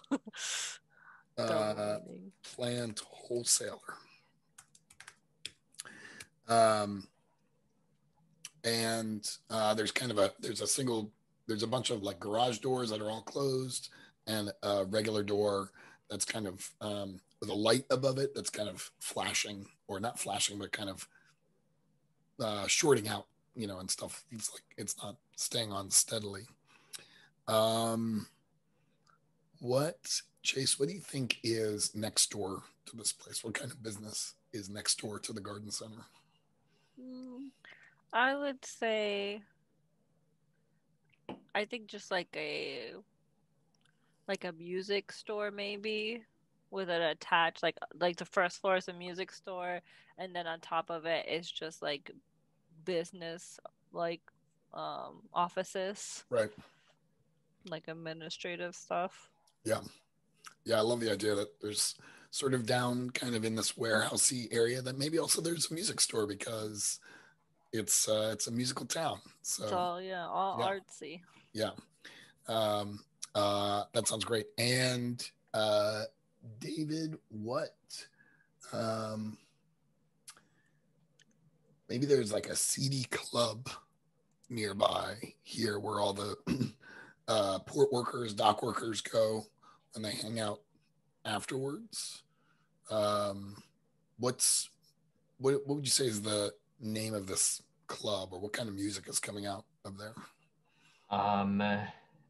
Really like dirty working class New Orleans jazz is coming out. Nothing classy, like it's very seedy, what you would kind of call dirty blues, I think. Nice. And I'm trying to think, what would a sinister color be? Purple. Okay. Let me just check something here. Okay, so I'm gonna say that it is like seedy, so I'm gonna go with swamp imagery, and we're going to call it Le Gator Violet, the purple gator. Yes. That was so good. And you see a familiar figure come out, not super familiar, but slightly recognizable figure come out of the True Colors plant wholesaler, kind of emerge from the door, look around a bit, and kind of come all the way out and close the door behind them. Where are you standing or hiding when you arrive here? Are you concealing yourself? Are you standing out in the open? Are there enough people that I could blend in with a crowd, maybe? Like I'm not like hiding behind something, but like I'm just sort of trying to make myself invisible in a group. I think in some ways it's like the wholesale, like the warehousey area is somewhat deserted. There's maybe a crowd milling up in front of the Le Gator Violet. Okay.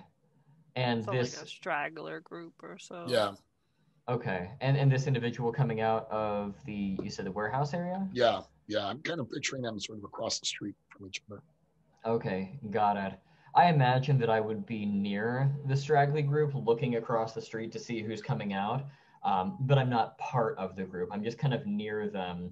And I'm, of course, doing the whole like leaning up under the street light sort of thing, just kind of keeping a low profile, watching all that good stuff. Totally.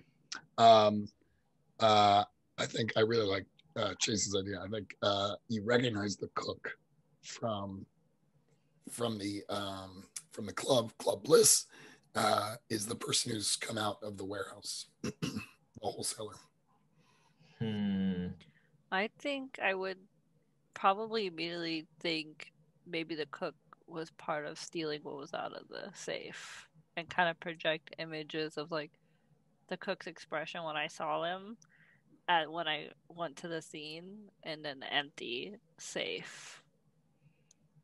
Got it. So what I'll do then is, with that bit of information, I'll probably start to maybe try to shadow this guy, kind of trail him a little bit and see where he goes. That sounds great. I'm going to call for a roll for that, since I've been so bad at calling for rolls. Get too wrapped up. I'll just give you a clue. So excited. So we'll call this Take Him Down. This is any kind of chasing or subduing or confronting or overcoming, pursuing or whatever. So I think you're working together here. We should talk a little bit about that. And you can roll plus attunement. So let's start with you, Rex.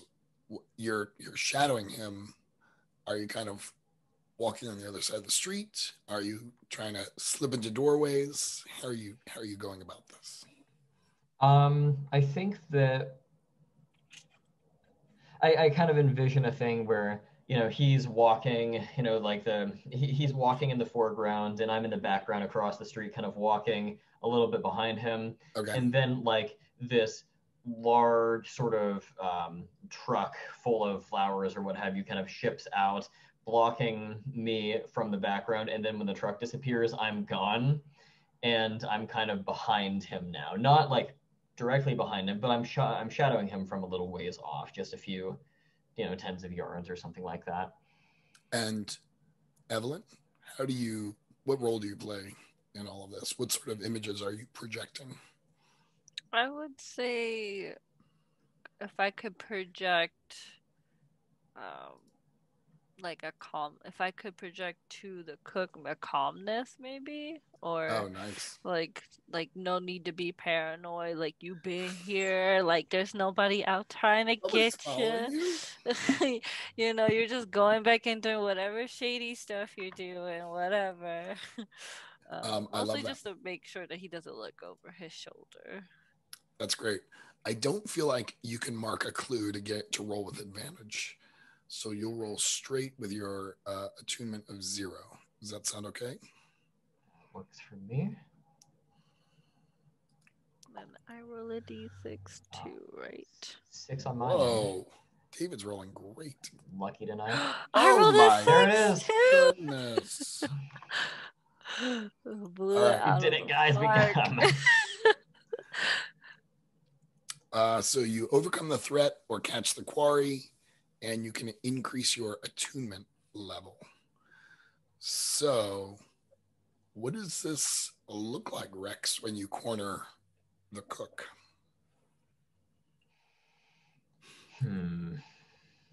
That's a good question. Am I trying to corner him? Like, am I trying to like hustle him for information or something like with that? Well, I mean, actually, with my whole rough and tumble thing, this might be an opportunity to use that. I should have asked, what is your objective in trailing him? Are you just trying to as far as you see know, where he's going? Yeah, like I sent you the image of the safe and the cook. Like those are the only yeah. things we have. I think my goal is to figure out one of two things. Who's this guy working for? Like, where is he going? Is he meeting with his boss? Is he meeting with a bunch of mobsters and they've all got their Tommy guns and, oh, this is the whole operation. I see it with my own eyes. Or maybe is he the boss? Is being a cook just a cover? Is he actually like a mob boss trying to make an inroad into the club scene? I don't know, but I'm going to try to figure out which maybe of those two things is accurate and make that the clue that I go for. Like either this is the boss or at least I know who his boss is. Like cross-referencing him to the information. Yeah, I mean, you're not getting the outcome of this roll is not to get a clue. The outcome of this roll is to kind of overcome the threat or catch the quarry. Okay. So maybe I'll know where he's going. He like slips inside a building and then I have to do a separate clue finding roll to actually get in and find out. Yeah. More? What could be?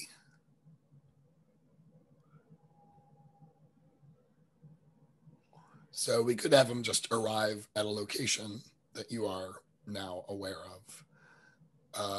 That location could be seemingly innocent, like he just goes to another club somewhere. That could be more. It could be more meaningful, where he's gone, maybe to meet a ship. That's coming in. I'm by the bayou. Yeah, I love that. Or he's actually meeting a person. What do we think? I kind of like the idea of, if we're trying to build towards like a climactic sort of scene, like we kind of end on a cliff note or cliffhanger here and then wrap it up at the beginning of the next session, I would like it to be kind of a unique environment. Okay. So if not like a bunch of flowers, then maybe he's going to this like big old-fashioned New Orleans steamboat that's docked on the side of the Mississippi, and that's where this big meeting is going down. Oh, nice. A club is always a good choice. I don't know. Does that sound good to anybody? I love the idea of a paddle boat. Yeah. That sounds cool. I like the boat idea. Okay, maybe he's headed there, but I don't know what I'm going to find there. Yeah, maybe. Like a tail end of a deal on the boat. Yeah, I mean, maybe this is like a meeting of the 5 families thing is happening on the boat. And everyone on this mob list is there. How coincidence? And maybe all right, so you've arrived at the boat, and I mean, I've got an idea for how we can make this a cliffhanger. Maybe someone grabs you and says, "Why don't you join us?" And you get dragged onto the boat. Or, I mean, you all rolled a 12, so up to you if you want to kind of you want to sneak on the boat. You're okay getting caught. What do you think? Chase, what do you think? I like the idea of like sneaking on the boat and like peeking through one of those small windows down into the boat, like where they have those deep rooms, and seeing all those people sitting around. I also like the idea that maybe like there's a high pressure of somebody can be behind you at any moment patrolling this boat.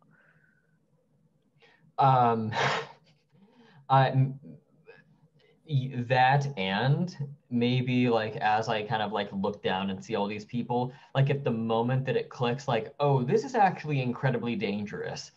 I need to probably that's the moment that the boat starts to pull away, right, into open water, so there's no escape or something like that. Right. No escape. Yes. Yeah. So, I mean, I think in the movie, we kind of cut past like how you make it onto the boat. You know, you've kind of snuck up. You see the cook getting onto the boat. I'm wondering if he's doing something weird, like he pulls a nice jacket out of a bag and puts a jacket on, like something to kind of indicate there's something more to him. He gets on the boat. And then in the next scene, we see you we see the scene on the steamboat, and it's arranged like a big party. Like there's a big open area, and it's got all that kind of intricate ironwork, and people are dancing, drinking, and it's super well dressed, not tuxedos, but like really nice Italian suits. And we kind of pan the camera and we see you standing like at a kind of balcony type thing that overlooks the dance floor on this steamboat, and you're kind of just observing the crowd, and Evelyn is floating behind you. How does that sound? That works for me. Super excited about where this is going. And so we'll try and wrap this mystery up next time, which I think we're pretty close, and then start something, our second mystery. Sound okay? Yeah. Sounds good to me. Was there anything else you all wanted to work in before we wrap up?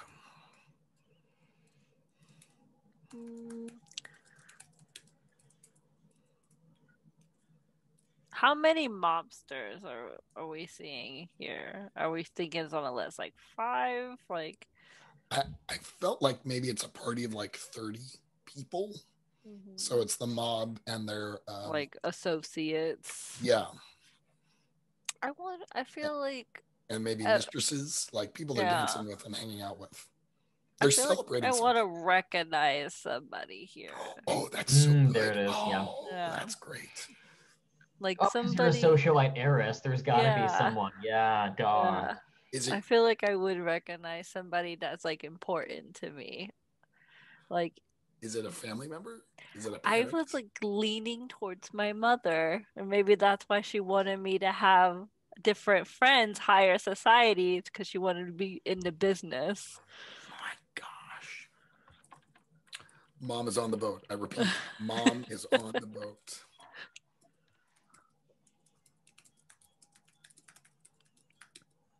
So, you recognize her.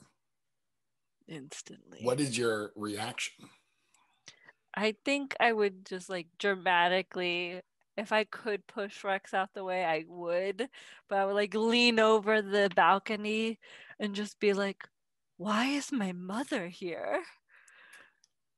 And how does that get projected to Rex? What is Rex thinking, or what feelings do you project to Rex? Is it shock? Is it disappointment? I think it would be just utter shock, and maybe even like kind of like those brief flashes of that argument I had with her and how it's like adding up to this point, and like maybe thinking my death wasn't so much as an accident anymore because of this What connection. just happened? Oh my gosh. Jeez, you are very good at this game. And that all just happened in one swoop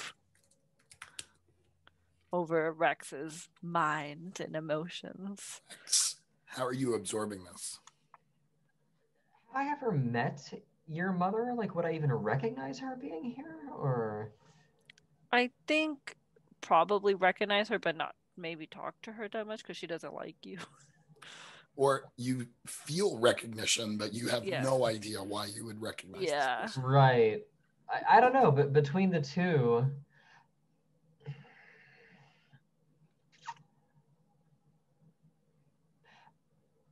I don't know. I almost kind of like not recognizing her, but just having a sense as to like this is important. I don't know. Does anyone have a preference one way or the other? If not, then yeah, I'll say that I just kind of vaguely recognize her, and there's that sense of recognition and that this person is important. And if all this goes south, maybe the sense that she needs to at least make it if all this goes south or something like that. I don't know. Just kind of like a protective feeling. Or maybe it's fear, like, oh, this person is like, I know there's a bunch of mobsters, but she's the worst of all. Maybe that kind of thing. Like you don't know where she stands in all of this. How does she fit in? Yeah. Why would she be here? Why would she even be here? But what was forming in my head, Chase, as you were talking, is that maybe because your attunement level has gotten to a certain point, maybe Rex is like coming around to the idea that Evelyn is with you. And so it's like the final shot of this episode. Yeah, we're you turning to face Evelyn, even though she's not really there in your eye, but like you're actually making eye contact on the screen, and you're like, Evelyn. So I'm wondering if like there's enough recognition for you to be sort of putting two and two together. Maybe maybe much to Evelyn's dismay, she's kind of a spitting image of her mom, and so I see. Wait a minute, that's just older Evelyn right there. Yeah. Right. That's great. That's really great. I love that.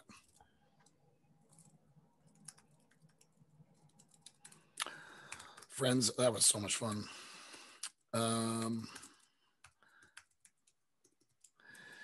I'd love to, unless there's anything else you all want to do before we wrap up, I'd love to do some stars and wishes. That'd be all right? That's fine with me. Chase, you want to go first? Stars and wishes.